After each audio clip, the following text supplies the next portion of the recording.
देखिए, एक बात तो बड़े ध्यान से सुनने लायक है।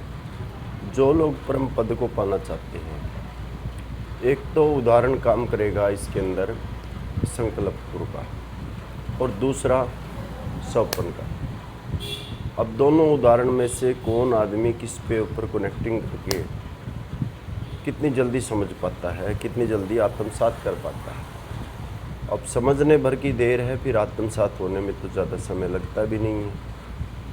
अब सौपन का उदाहरण को देखिए कि सौपन के अंदर जिस शरीर से हम सुख दुख का एहसास कर रहे थे, वो शरीर जागने के बाद में नहीं है, अभी दूसरा शरीर है। और सौपन के जो पदार्थ थे, सौपन के जो हमारा शरीर क्या शरीर जो जिन संसारों को हम आँख से देख रहे थे, वो आँखें, वो शरीर, वो कान, वो शब्द भी अब यहाँ पे नहीं है। उसकी एक स्मृति है। तो इस प्रकार हम विचार करके देखें, सौपन क्या है? एक निंद्रा दोष तो है। अब उस निंद्रा दोष के कारण जो हम एक सोए थे, अभी भी हम सौपन में ही है, इसलिए हम लास्ट वाले पॉइंट को लेंगे कि सोने से पहले हम जो थे, तो जो हम एक थे, तो एक वहाँ पर गया, निंद्रा दोष के कारण अनेक देखा, और यहाँ पर जो एक आया अपने स्वभाव से अलग हुआ, तो अपने स्वभाव से अलग हुआ, उसने अलग जाना। तो यहाँ पे जब मैं का सपूर्ण हुआ, तब मैं के सपूर्ण होने से ये मैं इस संसार को देखने वाला हो गया। जैसे निंद्रा दोष के अंदर नींद वाले, सपन वाले जो व्यक्ति थे, पदार्थ थे, जो भी थे, सबके सब दिख रहे थे, और यहाँ मैं के होने से निंद्रा और मैं, अब निंद्रा में सपन आता है और मैं के अंदर ये जगत दिखता है। तो हर आदमी शरीर के होते हुए ही उनको ज्ञान प्राप्त हो सकता है, यही विधि है शास्त्र और गुरुओं की। तो शास्त्र और गुरु क्या समझाना चाहते हैं, और जिनको भी समझ में आता है इसी ढंग से आता है, और इससे सरल रास्ता क्या हो सकता है। अब जब मैं का सपूर्ण जो आत्मा में आभास पूरा है, वो मैं हूँ का पूरा है। ये हर एक को पूर रहा है कि नहीं पूरा है? कुत्ता, गधा, घोड़ा, मनुष्य, देवता, राक्षस, सबको मैं हूँ का एहसास पूर रहा है। अब मैं हूँ का जो एहसास है, वो उसके अंदर जो है आभास में हुआ है। तो ये आभास सत्य नहीं। तो जब ये आभास सत्य नहीं है, तो जो मैं हूँ है वो ही ब्रह्मा है, अपने सृष्टि का वो ब्रह्मा है, वही शिव है, वही विष्णु है। ऐसे ही हम सभी वही है। लेकिन क्या होता क्या है, उस मैं हूँ को हमने आगे दृढ़ बना लिया। संकल्प की दृढ़ता हो गई संसार में, और संसार का कर्म सारा का सारा हमारी बुद्धि के अंदर है। अब निकलने का रास्ता हमको चाहिए, और निकलने का शरीर के होते हुए जीते जी मुक्ति हमको चाहिए। तो जो मैं हूँ का होना है, वो उसको बोलते हैं संकल्प। इस संकल्प का अभाव करो, मतलब ये है कि एक बार दृश्य जगत का अभाव आप अपने अंदर में देख लो। दृश्य जगत का जब अभाव होगा, तो क्या देखोगे आप कि आकाशवत बिल्कुल एकदम एकदम सन्नाटा, एकदम साइलेंस, एकदम ऐसा चुप, अंदर से बिल्कुल चुप को देखोगे। कोई विचार आ नहीं रहा, कोई जा नहीं रहा। इस स्टेज पे अगर जो लोग पहुंच गए हैं, तो वो बोध को प्राप्त हो गए, जो अपने अंदर आकाशवत के दर्शन कर पाते हैं, आकाशवत हो जाते हैं, चाहे कुछ देर के लिए सही। बोधवान वो पुरुष हो गए हैं। अब केवल्य ज्ञान के अंदर आपको आना है, और केवल्य ज्ञान के अंदर इस संसार को ज्यों का त्यों देखना ही केवल्य ज्ञान है। अब ये संसार जो दिख रहा है अनेक रूपों में, ये चल रूप है। अहम के होने से, मैं हूँ के होने से ऐसा ही दिखता है, क्योंकि ये आत्म दर्शन नहीं होगा और ये वाला होगा विपरीय, मतलब उसके उल्टा दिखता है। तो उल्टा दिखने से आप सुलटे की कल्पना तो आप कर सकते हो। जैसे जो भी चीज़ दिखे, जिस चीज़ के दिखने से आपको वो चीज़ की स्मृति आ जाए कि हाँ, जैसे चांदनी को देखा तो चांद ज़रूर है, क्योंकि चांदनी चांद से ही निकली है, और रोशनी जो है सूर्य से निकली है। तो रोशनी, बाहर धूप देख रहे हो, रोशनी है तो इसका मतलब सूरज भी है। तो यहाँ सूरज भी देखा जा सकता है, चांद भी देखा जा सकता है। लेकिन आत्म दर्शन में जो ये वस्तुएं हैं जितनी भी, जैसे स्वप्न काल में निंद्रा दोष के कारण ये चल जगत दिख रहा था जो का त्यों, लेकिन अभी वो सारा आकाश रूप हो गया कि नहीं हो गया? बिल्कुल हो गया। अभी कोई सपने की कोई वस्तु दिखाना चाहे या तुम ही खुद देखना चाहो तो भी नहीं देख पाते कि सपने को थोड़ा सा जैसे देख लूँ, ऐसा भी नहीं हो सकता। ये मैं हूँ के होने से ये बाहर दिखता है, दिखने दो, कोई दिक्कत नहीं है। अज्ञानी को भी दिखता है, ज्ञानी को भी दिखता है, सबको ही दिखता है। लेकिन ये आकाशवत है, ये आकाश रूप है। इसलिए किसी का बात माइंड पे मत रखो ज़्यादा, ये हुआ वो हुआ, जितना आपको चाहिए ना उतना ही माइंड में रखो। तो इससे क्या होगा, क्या फ़ायदा होगा? संसारी आदमी भी तप करते हैं, वो जो काम कर रहे हैं उसके द्वारा जो अपने लिए आवश्यकताएं पूरी करने के लिए, इच्छा पूरी करने के लिए धन उपार्जन करते हैं। तो धन उपार्जन जो आप जैसे जो साधक लोग हैं, तो जिनके पास धनों की कमी है, वो धन कहाँ से लाएंगे? वो तो सारा समय इधर ही लगा रहे हैं। मान लो कि शास्त्र पढ़ने में, गुरु सेवा में और वचनों को सुनने में, क्लियर करने में उनका ज़्यादा समय अध्यात्म में जा रहा है, तो उनके पास धन की कमी होना स्वाभाविक है। तो जब आप इस के अंदर जहाँ दृश्य रहित है वहाँ आप टिकोगे ना, तो क्या होगा कि संकल्प की से जो सिद्धि है वह आपकी जैसी आवश्यकता होगी तो वैसा आपके सामने होने लगेगा, जो चाहिए आपको मिलने लगेगा। अब ये सवाल तो उठता नहीं है कि कौन दिया, किसने दिया, क्योंकि सब ब्रह्म रूप है।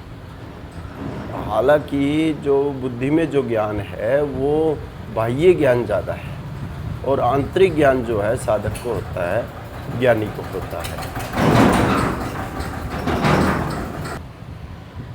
जो बाह्य ज्ञान है वो किस प्रकार का है? जैसे हमने यहाँ आके जो सुना, देखा। अब एक दिन का जो बच्चा है वो तो नहीं जानता ये कूलर है, ये दीवार है, ये मकान है, ये मेरे पापा है, ये मम्मी है। वो धीरे धीरे उसकी बुद्धि में आया। और ज्ञानी जो है इस बाह्य ज्ञान को हटा करके इसके पीछे ज्ञान है जो, वो क्या है? अभी आपको बता देता हूँ कि समुंदर अगर देखे तो लहरों के अंदर, झाग के अंदर, आवर्त के अंदर क्या है? ये आवर्त, झाग, बुलबुले, लहरियाँ, ये सब लोगों ने नाम दिए, दूसरों ने नाम दिए हैं।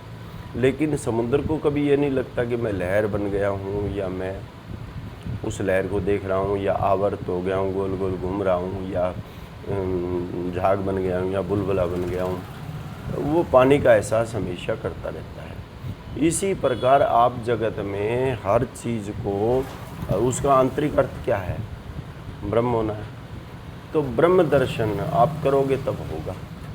तो ज्यों का त्यों आप पहले ब्रह्म थे, बीच में ब्रह्म हो और बाद में ब्रह्म होंगे, रहोगे। लेकिन बीच में जो विपर्य होकर वास्ता है वो माया है। जैसे ये फटका है, इस फटके का ये सिरा मेरे हाथ में है और दूसरा सिरा मेरे हाथ में है, ठीक है? तो दोनों सिरे में ये जो बीच में है वो क्या है? फटका ही तो है। इस हाथ में फटका, इस हाथ में फटका, तो बीच में जो है फटका ही तो है। ऐसे ही सृष्टि से पहले ब्रह्म आप, और सृष्टि के बाद में आप, आपका होना अपना, आपकी बीइंग, बलदेव चुग जी कह रहे थे बीइंग शब्द बड़ा प्यारा है। हाँ जी, आपका होनापना, आपकी बीइंग जो है वो है। तो बीच में क्या है, इन चल रूप को देख करके आप क्यों इसके अंदर सत्य जान रहे हो? क्योंकि जैसे सपने के अंदर वो जो जगत है वो सारा का सारा निद्रा दोष से दिखता है, तो ये पूरा जगत, अपना शरीर, अपना बुद्धि, अपना ये जो जितना भी कुछ देखने का अपना पराया का तो बात ही नहीं है। जो कुछ भी दिखाई देता है वो सारा भ्रम के कारण से भाषित होता है, भ्रम के कारण दिखता है। तो भ्रम भ्रांति रहित होना आपको, तो जब दिखे तब भी वो ब्रह्म है, ना दिखे तब भी ब्रह्म है। तो ऐसा जिसको जब आपको लगने लगेगा कि सब ब्रह्म ही ब्रह्म है, वो उत्तर प्रदेश वाले भाई वो कह रहे थे, उन्होंने कमेंट लिखा कि सब ब्रह्म ही ब्रह्म है। मैं बड़ा खुश हुआ कि हाँ, ब्रह्म ही ब्रह्म है, ब्रह्म के सिवाय क्या है। लेकिन बाह्य बुद्धि हमारी बाहर के अर्थों में ज़्यादा उलझी हुई है। वो जब संसार की आवश्यकता हो तो उन अर्थों को इस्तेमाल करो। दीवार दीवार है, अब खाली बैठे हैं तो दीवार कहाँ है, ब्रह्म है, ऐसा चिंतन रखो, ब्रह्म है भाई, कहीं कुछ हो ही नहीं रहा है। तो जैसे सपना जो है, सपने को कब तक याद रखोगे, ऐसे ही संसार को कब तक याद रखोगे। संसार तेरा घर नहीं, 2-4 दिन रहना यहाँ, कर याद अपने राज्य की स्वराज निष्कंटक जहाँ। तो अपने स्वराज निष्कंटक राज में आप रहो तो आपका ये जन्म सफल है, ये लोग सुखी परलोक सुखी।